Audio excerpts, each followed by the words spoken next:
Our next speaker, Shami Chakrabarti. Show a bit of respect, please.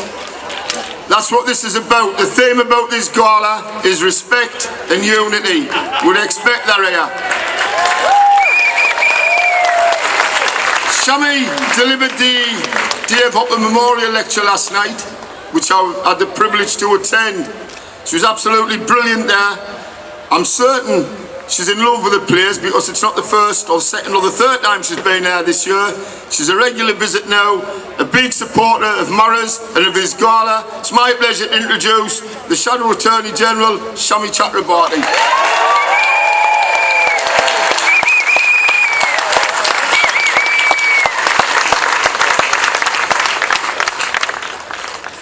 Whoever booed, you got your wish, it's starting to rain, mate.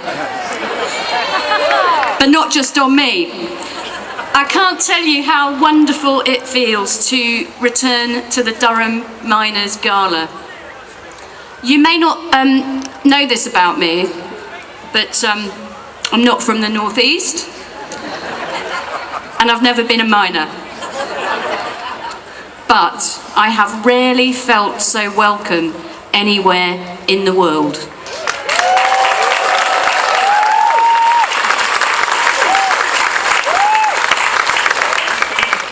Seven years ago, I was greeted in the County Hotel by the great Tony Benn. And I was introduced here on the platform by Davy Hopper.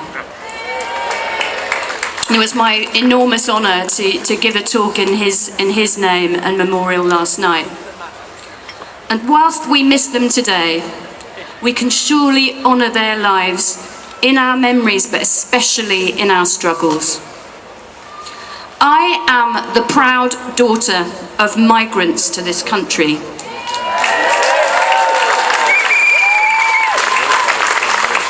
And that was before migrant became a dirty word.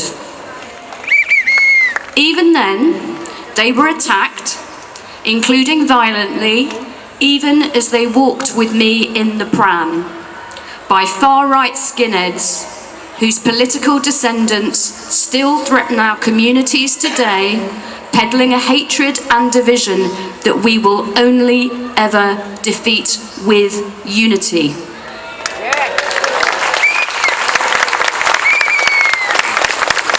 So, friends, imagine how I felt when 3.5 years ago, the last Etonian Prime Minister, don't worry if you missed him, the sequel's coming soon, taunted our wonderful and humane leader at Prime Minister's Questions for going with my dear friend Diane Abbott to Calais to talk to a bunch of migrants. That's what he said. Well, I've got some news for the right-wing bullies. Whether they're on the street, at the dispatch box, or even their corduroyed cousins in the Brexit party or in the pub. You don't need a whole bunch of migrants to make a stir.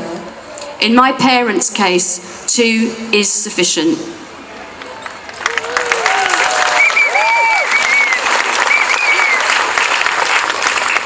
Seven years ago, I came here as the Director of Liberty, the human rights campaign that was supported by the unions from its birth in the 1930s.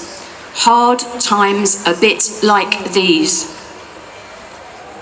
And in the dark days of the War on Terror, when I have to say, even some people in the Labour Party thought that human rights were a bit of a luxury, I was so grateful for trade union support. And I want to take this opportunity to thank, in particular, Dave Prentice of Unison,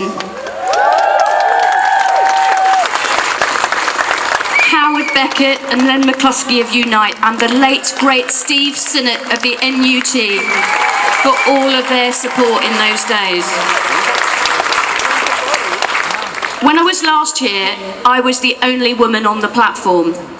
So imagine my pride today to hear your wonderful Mayor, Kate Connolly, and to share not just this platform, but my working life with Becky Long-Bailey and Laura Pidcock.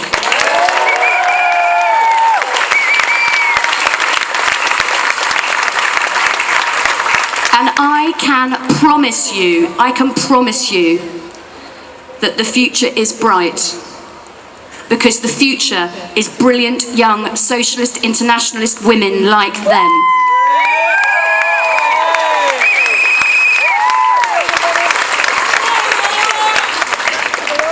And now I'm Jeremy Corbyn's Shadow Attorney General.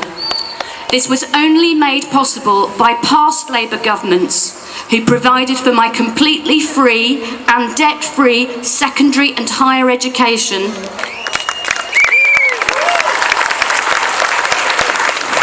and a current Labour leadership that has decided to put peace, equality, sustainability and human rights at its heart.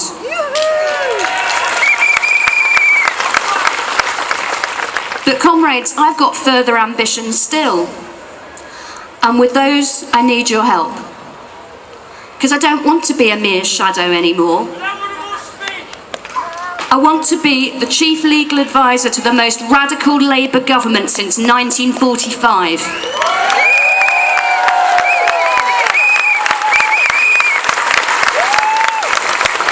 A government that gives hope to the children of migrants and the children of the poor in our country and everywhere else, by speaking truth to power and giving voice to the silenced, whether they be the women of Yarlswood Detention Centre or the children in cages on the Mexican border.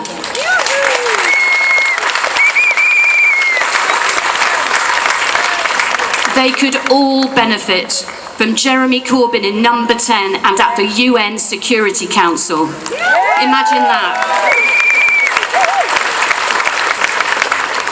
And if you think I'm sounding somehow anti-American, you couldn't be more wrong, because this child of migrants can only have admiration for a nation of them.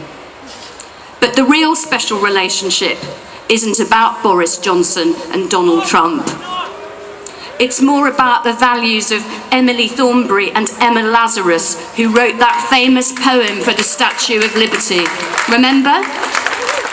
Give me your tired, your poor, your huddled masses yearning to breathe free. The wretched refuse of your teeming shore, send these, the homeless, tempest-tossed to me. I lift my lamp beside the golden door. Thanks for listening.